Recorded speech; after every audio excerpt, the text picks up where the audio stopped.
First, let me tell you what we're going to talk about tonight. I'm going to try to explain to you a couple of things I think are essential if you're trying to have a good career in advertising or in the whole creative industry, because I think we live in times when just being a designer or being a copywriter is not enough. You have to have some other things in your skill set to be able to thrive in our industry.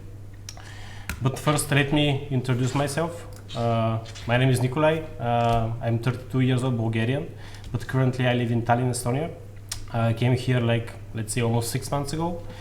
I started my career path almost 11 years ago in mechanics in Sofia, and from graphic designer to art director, digital creative director. In the end, I finished in Bulgaria like a creative director. I spent some time in Mechan, some time in New Moment, New Ideas Sofia, Publicis, Havas, and currently I'm working in Tank, Estonia, which is a great place to be right now. Okay, how and why I actually wanted to talk about this thing is, I guess, overview. I'll have to spend my time on LinkedIn and be approached by random HRs with indeclinable job opportunities. And I've noticed a very obscure thing about most of them. When it comes to skills, I think things can get very broad and kind of not understandable.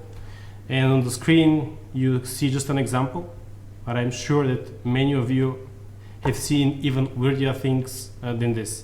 I mean, what the fuck does oral and written communication skills means? Yes, I obviously can talk and write, or maybe they put it just to protect themselves from hiring deaf applicants.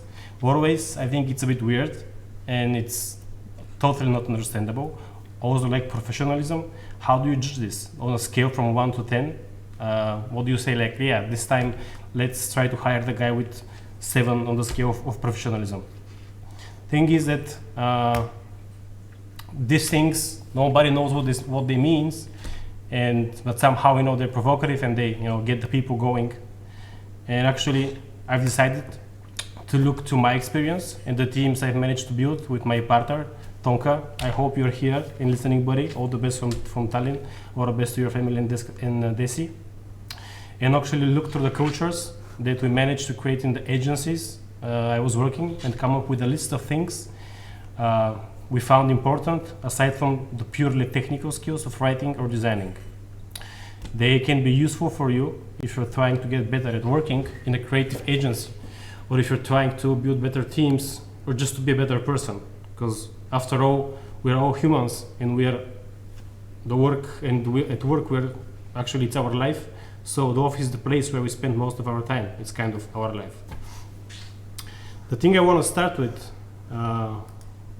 is something I've been trying to get going a lot in Bulgaria, but I'll say it was a bit hard, because we the people from the Balkans have this tendency to always try to be like somebody else, and I think it's part cultural, it's part historical thing.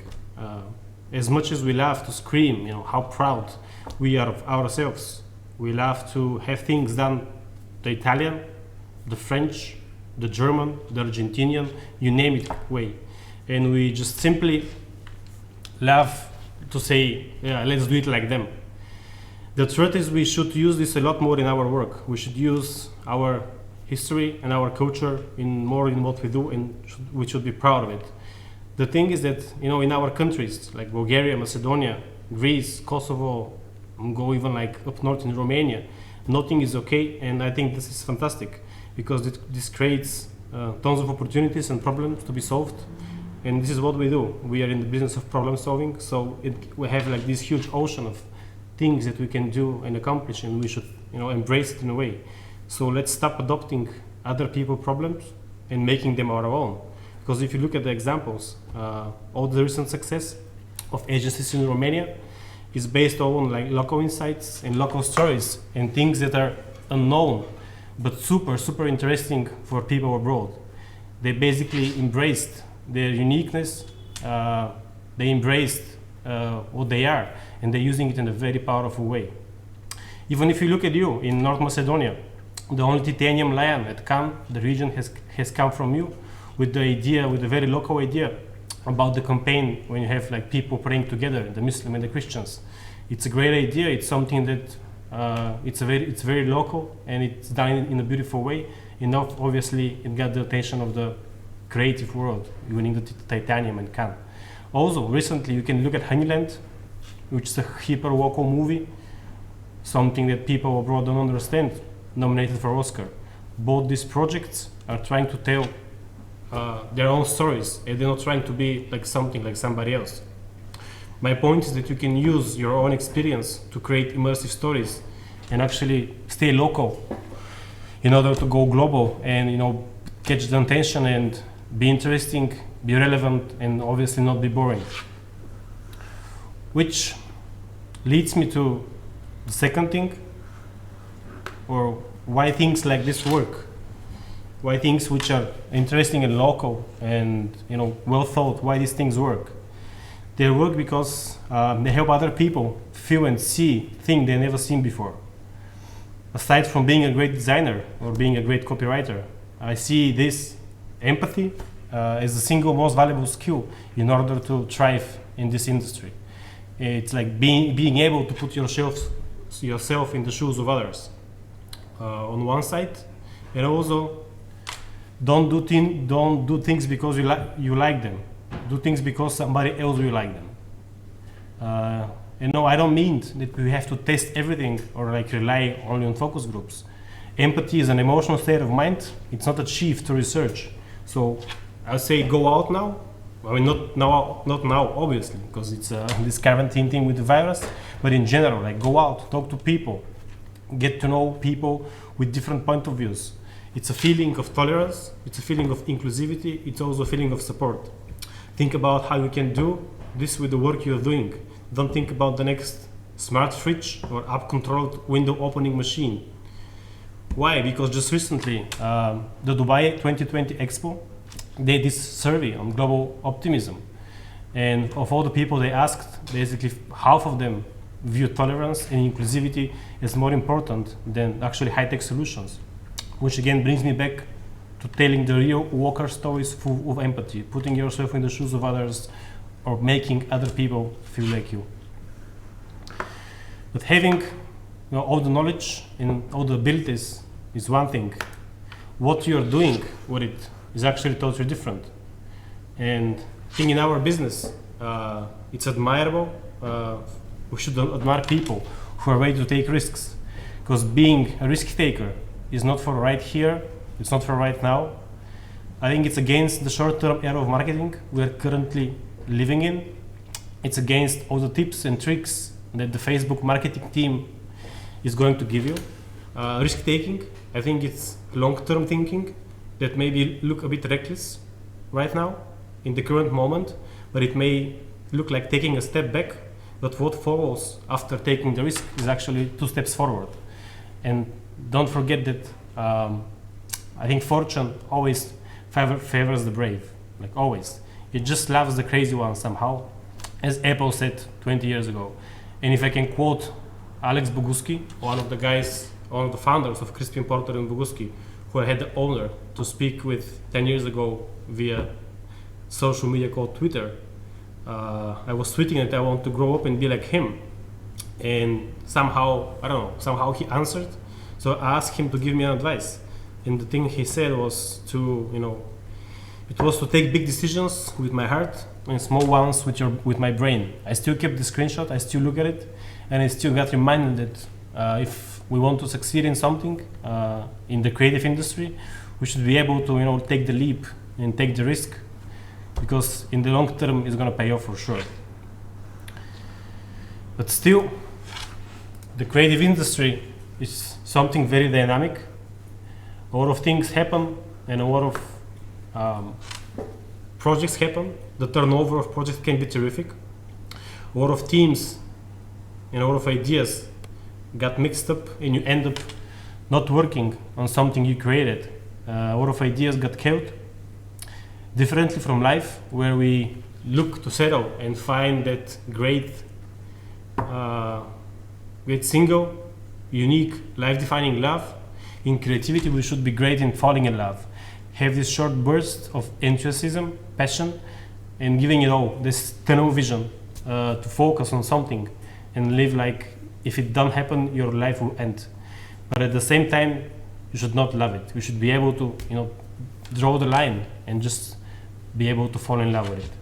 Because loving something means that you cannot let go. You cannot leave it behind, and quite often you need to do this with your ideas, either when they got killed by somebody more senior than you, or either given to another team to develop further. But my thing is like, don't give up. Keep on falling in love every day, every week, and every month, because this feeling is overwhelming. I love ideas, but I don't fall in love with them. And this is what I can suggest you to do, aside from being a good designer or a good copywriter. Learn to fall in love with your ideas, but also learn to leave them behind. Which leads us to the next thing, that in order to falling in love every day and falling in love weekly, hourly, maybe single-handedly every minute, you should keep on challenging yourself and constantly challenge yourself, asking for more and getting better. Be always hungry and never settle down. Because in my opinion, mentors are good for the short term. Developing yourself by the bar that somebody else can set you is a great start. It's a great push, but you should walk the walk yourself. You are your best mentor, and you should keep on setting the bar higher. On receiving the Oscar for the Dallas Buyers Club, Matthew McConaughey said something very nice in this perspective, that one of the people he always looks up to is himself in 10 years. And this person is always 10 years ahead of him, and he's always going forward trying to reach him. So I think this can be applied in a great way to the creative industry and personal development in general, because saying, no, I'm not there yet, will make the journey a lot more exciting. And if you can take also like example from the guy on the screen, Kobe Bryant, who just recently passed away, and one of the great sportsmen of our time, he was a person who was constantly challenging himself, always first for training and always the last to leave. So this kind of mentality, I think it can be applied to also what we do. Keep on pushing yourself, keep on doubting yourself. With doubting yourself and challenging yourself and being open to learning new things, you'll be able to thrive in our very challenging industry. Which actually leads me to the second thing, that the next thing I find important, people need to achieve as a skill in order to thrive in our industry. And it's actually the skill of saying more no's than saying yes. Because it's very important in what we do. And the people who master saying no, I think, are the people who can succeed. Saying no is one of the greatest skills a person can have. A no is honest. No brings opportunities. No gets the best out of people. And when agreeing with everything everybody says or everybody does, you're actually doing nobody a favor. You're handicapping them for the future. Sometimes it can be hard because we get close to people, and saying no might look like you're gonna hurt their feelings on something they have worked so hard. But actually saying it's okay is your worst enemy. It's great to have a position and to have a strong one.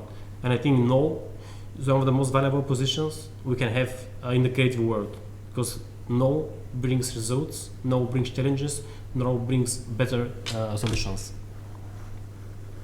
But how to get better at saying no? How do you approve? How do you get this skill? How do you practice it? I think it's enough to start saying no to yourself. It's actually allow yourself to be surprised. It's trying to say no to the small things daily, like I'm not going to listen to a podcast, I'm not going to watch a movie today, I'm not going to read the news today. This is going to allow some place for others to surprise you, and actually give you knowledge. Because I think it's never good to be the smartest person in the room, or the person who always knows everything. There's no need for this ultimate goal of consuming all the information in the world. There's Wikipedia for this, and there's the internet to reach it. The guy in the picture, Gary V, he's trying to preach his knowledge to everybody. Don't be like him. Don't know everything. Allow yourself some space and some place to, get surprised by something, by somebody else. Stand against saying, I've seen this, I've read this, I heard this. it's painful to know, see, or read everything, and it's actually useless in the long term. In the same time, the creative industry is full of controversy. Just like seconds ago, I was telling you to leave some space for surprise, to restrict yourself from knowing everything in order to stay in the loop of this fast-paced, always-on industry. You should be curious as hell. A lot has been said on this topic, I think, and I won't spend so much time on this, but just try to learn something new every day. It can be your colleague's favorite soda brand. It may help you one day. Learning also can help you understand and know your past in a better way, in the history of what you're actually doing. To be good in something, you have to have the foundations. The foundations, they never change. If you're into advertising, well, we have to know all the classic ads. You have to know about Brumbach, you have to know about George Lois, you have to go and read the book, Where the Sucker's Moon. If you're into graphic design, study the 12th century, study before it, study the classics, study the impressionists, study all the art you can study. Knowing your past will help you when you are trying to innovate for the future. If you're into writing, study all the classics, read the books, read the modern authors, read New Yorker, read the New York Times, read articles. Because this will help you understand the present better and actually why certain things are the way they are. But in the same time, don't go and don't try to understand the present too much. As one of the greatest people in advertising in these days, Martin Weigel, who is head of strategy in Wired & Keller in Amsterdam, has said, chaos is healthy for the creative culture. In chaos, creative people, they thrive. So learn to appreciate chaos and embrace the opportunities it brings. I keep on seeing how certain marketeers, they urge for, creating relevant advertising that blends seamlessly with people's lifestyle and etc.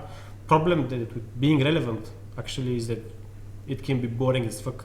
So try to embrace the chaos and get the most of it. And looking in the patterns for the patterns in chaos can be a very long process. And maybe the best thing that you can teach yourself in order to succeed in our industry, and this was my biggest lesson personally, this is patience. I understand that we all want somehow to change the world in a different way, but actually it takes time. It's one of the most amazing things about the creative industry is that you're always like one hand away from making this great, awesome work that's gonna make you feel proud of, but you have to be ready to wait for it. Months, sometimes years, and not give up, like keep on trying, keep on your tunnel vision, focused, going into this direction, and you have to keep on looking for it. Never settle, and I'm sure, and my experience and also the examples have proven that opportunities, they arise, and when they come, you have to be ready to embrace them. The project on the picture actually took 5-6 years to happen, from the initial idea to the actual development. I was amazed by the persistence that a person I appeared to know, Jason Romeko, who was a creative officer at Saatchi, was able to pull it off. He's and his team and waiting for the right opportunity to pull it out. And actually, thing is that if they have rushed it in the beginning, it would not be that good, neither have the impact that it had, or won the awards it won in the final. Speaking of advertising awards, it's really essential not to take yourself too seriously, because I think nowadays the rockstar creative delusion, I think it's gone. It existed in the past because of senior creatives who were expected to act like this kind of mystic creative geniuses who can not only solve the creative brief but also somehow win any war or save the world. And thank God the creatives with the God complex can't get away so easily anymore with their arrogance. Numerous studies have shown that leaders who are humble and who inspire teamwork, and they can focus people on goals better than others who actually lack humility. So in the long term, I can suggest you to, don't take yourself too seriously. Stay humble, stay grounded, and don't allow others who still believe that their rockstar persona is actually still running the show to harass your time. Because time is your most valuable resource, and if you don't use it properly, it can lead to burnouts, it can lead to lots of inspiration, or other toxic workplace related issues you can have. Pick your battles wisely and stand your ground. Put your energy in the right places. Don't spend too much time turning 3s into 4s. Put it into turning 8 to 9s, and why not 9s to 10s? And after all of the said before, or the said so far, doesn't make sense if the thing you do is not your passion. Thing is that with creative work, it's not like a 9 to 5 job. You don't go to the office in 9, leave to 5, and just shut off yourself.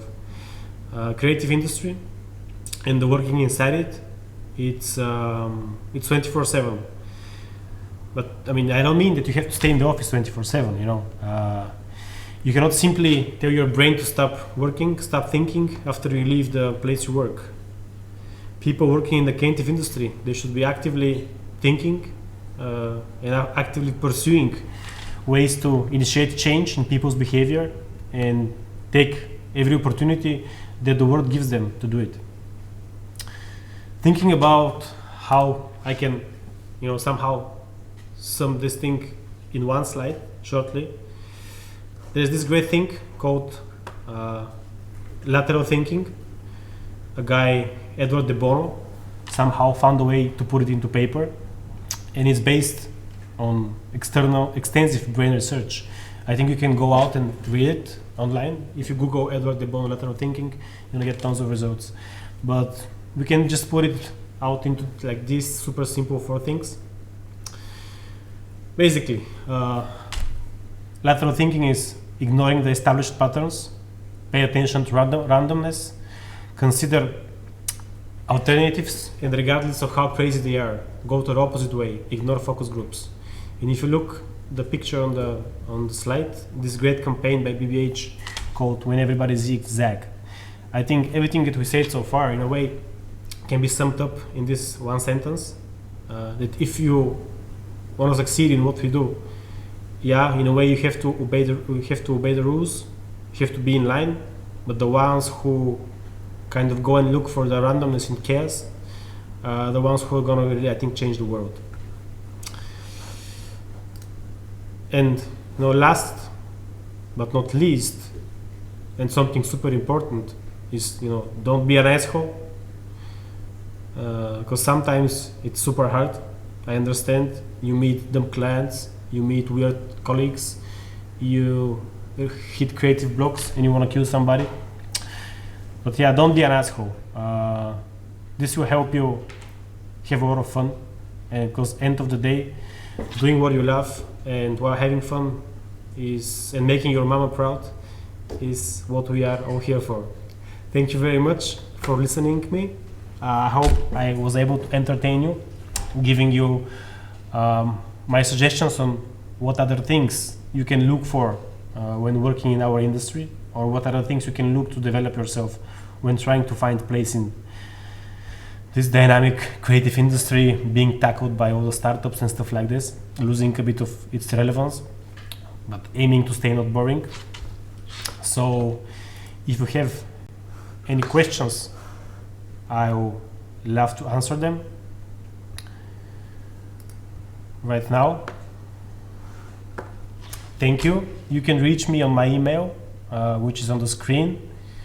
And also, if you want to hear some of my other rantings about things, you can follow me on Twitter, where I'm very active. My name is on the screen. It's very straightforward, Nikolay Vanchev.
Okay, to answer out there question, which is what do you suggest to do when you hit a creative block? I think in my opinion, when this thing happens, you just have to somehow restart the status quo, like go out, spend some time with yourself, think about things. There are a lot of methods on how to practice your creativity and how to look for new solutions. There is a thing called Deck of Brilliance, which can help a lot in these kind of things. I'm gonna post the link in the comments in YouTube, so you can find it.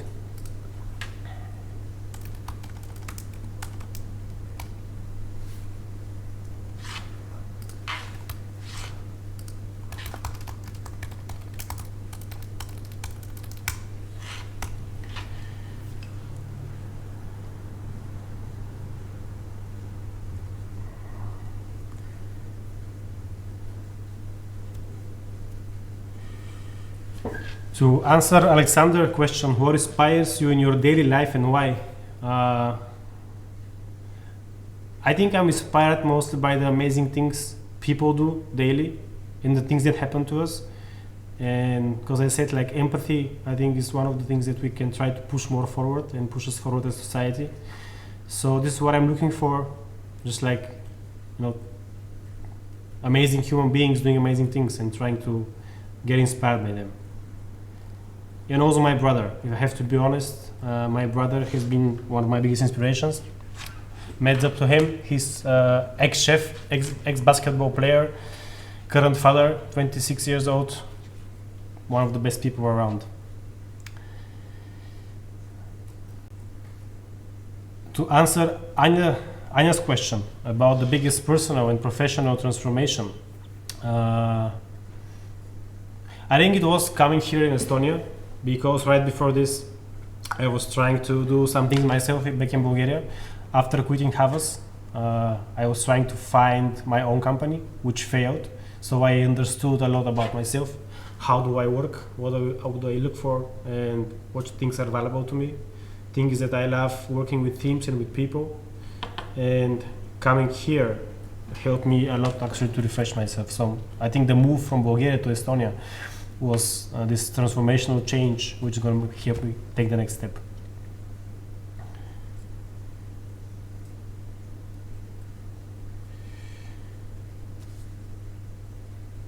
To answer Nina Nikuliki question, are you and other fellow creatives working on some initiative to support people in this surreal period?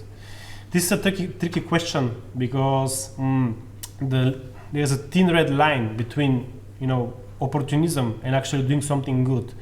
So currently we are not focusing on trying to make something to help the situation. I think doctors and scientists are doing enough. In terms of communication, what we can do is just try to be safe as others. Don't try to spread the disease around. Stay home and just be good citizens. That's it. I don't think advertising and communication can help a lot in these times, aside from just producing entertaining content for all the people who are staying at home or something like this. To answer Angelo Mateva question, as an art student, is it better to focus on leveling your skills or making profit from your current skills at an early stage of your studies? Well, to be honest, I'm a dropout. I went to university to study advertising. I basically stayed for 2 years, and I went early on the job market to work because I wanted to learn things by doing them. So my suggestion is to go wild in a way. I mean, yeah, stay at school, but find opportunities where you can actually do your job, because the things from job to classes are totally different. And I know that in our countries, Bulgaria and Macedonia, the design/creative studies are not so good. So if you have opportunity to do an internship, to get connected with some creative company, I suggest to go and do it, because you're gonna get nice contacts and also real projects that we can test your skills. Answering Makedonka Andeva question, how do you know when to make a risk? Always, I think is the answer here. I mean, making the leap is this thing that keeps you going. So yeah, there's some, I guess, daily things where risking it all doesn't make sense, but I think we live for these moments when you get the shivers, when you get this crazy idea and you're gonna take the risk to actually do it and present it. This is what keeps you going. So my suggestion is to try to always take risks in what you do, because this is gonna bring you further. To answer Yoel's question, you said that the LinkedIn jobs are stupid and boring. Then how would you look or sound inspiring job ad for creative industry people? I think it's the portfolio of the agency. This is the best job ad that you can post, and it's actually also the culture. I'm tired of agencies trying to get creative with job ads, because I don't believe that any creative person will gonna get amazed by the job ad that you did more than the actual work that you're doing. So have kick-ass projects, create a nice culture in your company, have people feeling happy inside, and I think this is the best job ad that you can have for your current agency. To answer Slagiana Serafimova question, when going to a job interview, what should I look for as a beginner, as a non-experienced worker? You should look for a company that is ready to invest in you, that is ready to help you develop skills, and actually give you opportunities to do the work that you respect, and don't put you in a situation where you feel ashamed of the work that you're doing. Because I think as a junior, somebody who is starting, it's very important to feel proud of the work that you're doing in a way that you can keep on going more and doing more work. I had the chance and the luck to be part of McCann family in Bulgaria and also worldwide, and to get this kind of, let's say, company education and also values education. So they kind of formed me into the creative person I am currently now. So yeah, look for the company and the partners who are gonna respect you as a person, as a creative, and also understand your beliefs. For example, one of my reasons always was to never work for tobacco companies, and I look for places who are not pushing me in this kind of work, for example. Answering Kalin Markovic question, when you need to focus in difficult situations such as deadlines, how do you cancel out the noise? Honestly, you just leave it for the last day. I mean, if I have to be constantly honest with you guys, a lot of the work that you're seeing out there in the wild, big companies, big strategies, are done in the last minute. We have been having this company joke that we're deciding hundreds of thousands of budgets for an hour long meeting, which I know it's not fair, it's not good, it doesn't speak good of us. But the thing is that we work good under pressure, and working under pressure allows you to focus and actually clean the noise. But yeah, don't leave everything for the last moment. It doesn't help. Answering again Slagana Serafimova, that if she should accept any job offered as a beginner or not? I don't think so. I think your first job, the first steps in this thing are super important, and you should carefully observe and carefully see the place that we want to spend, this first years of your career, of your skill development. No, it's like high school. When you put your kids in school, you look for the best possible school, right?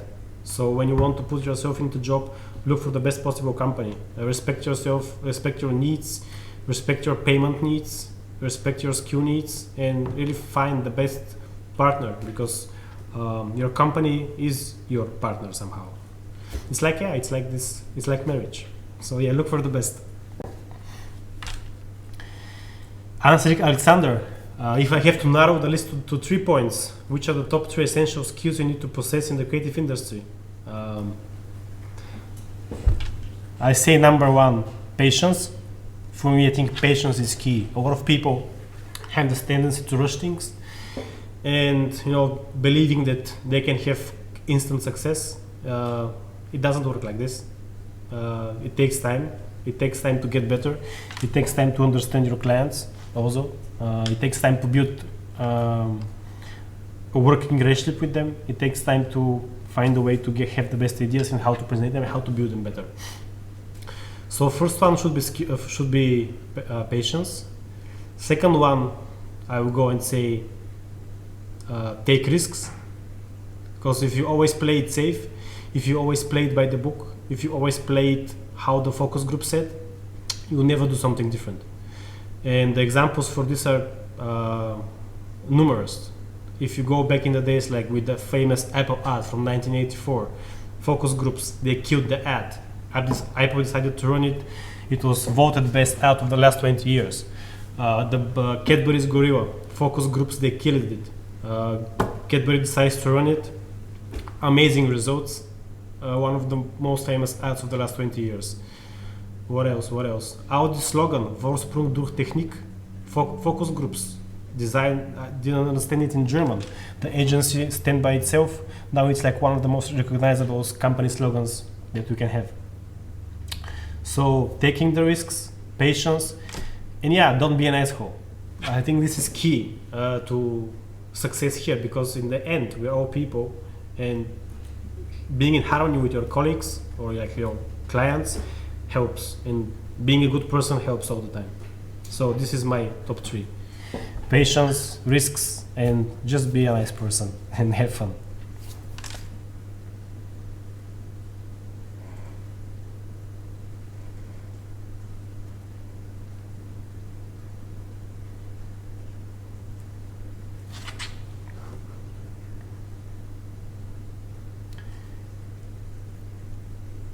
And also to answer Siliana Panova the question, if I'm reading, I wasn't. It's just that I have to displace, and on the second one I have the presentation going on, so I was kind of looking how it looks like.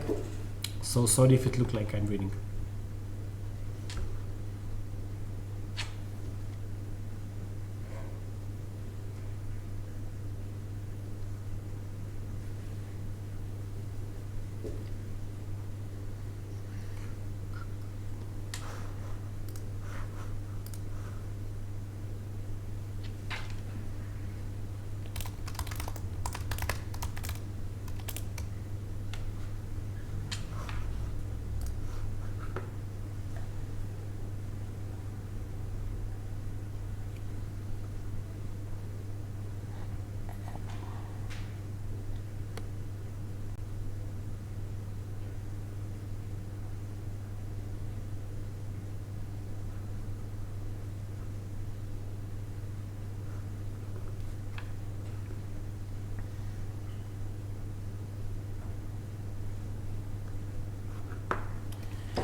To answer Slagiana Serafimova another question, do you think changing career paths is a wise choice?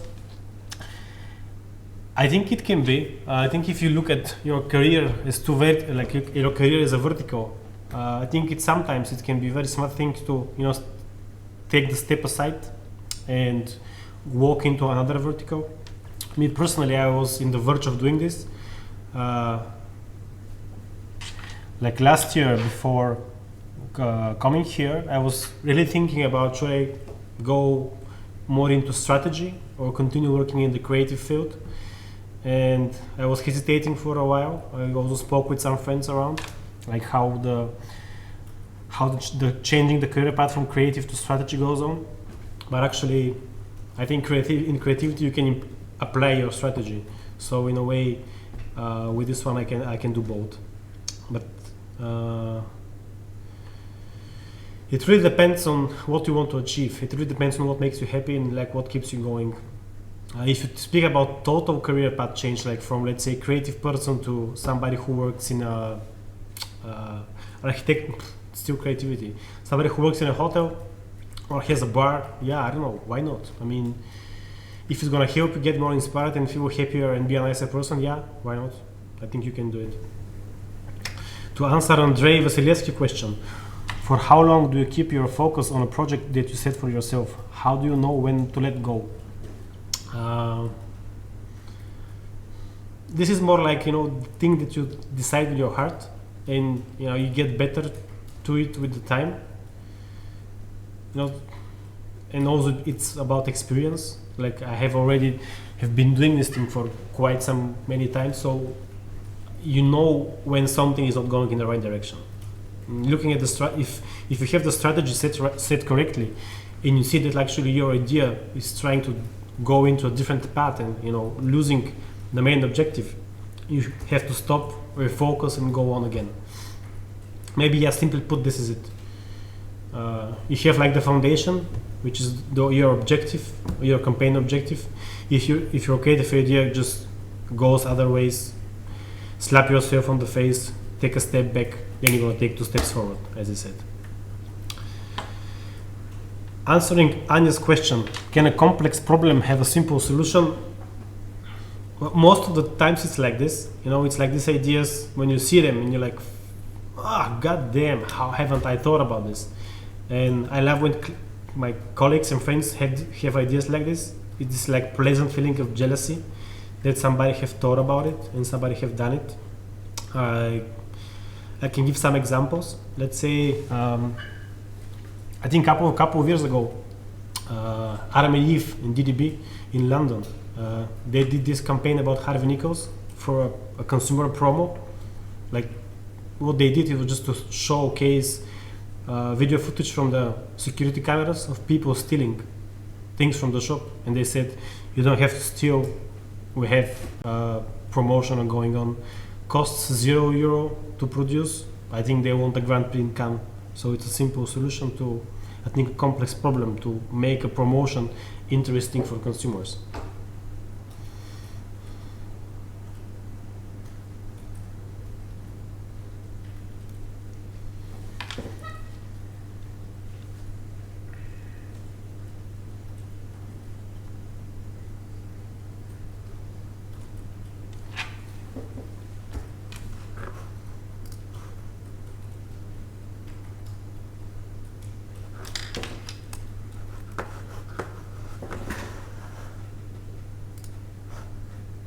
Well, thank you for having me. I hope I answered your questions in a nice way. I wish you good luck. Stay safe. Don't go out. Don't underjudge the situation. Wash your hands and drink some wine, and enjoy the next deep dive into marketing seminar, which is going to be super interesting also. I wish you a good night. Ciao, and I hope we can see each other again when the conference gets on.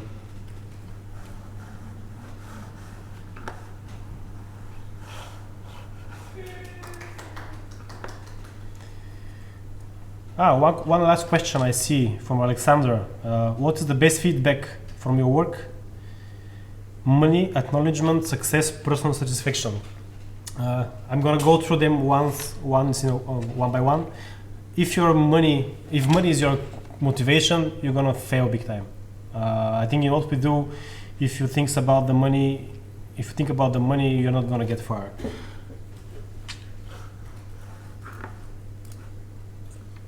Acknowledgement, yeah, why not? We all want to get somehow famous, maybe in changing the world. You never know. It's mostly about satisfaction personally. It's about what I do. It's about what I love to do, because I think that, you know, creativity has the power to change the world in the big or small terms. So this is why I'm doing it. This is the best feedback, and also because of my mom. I mean, I want to make her happy. That's it.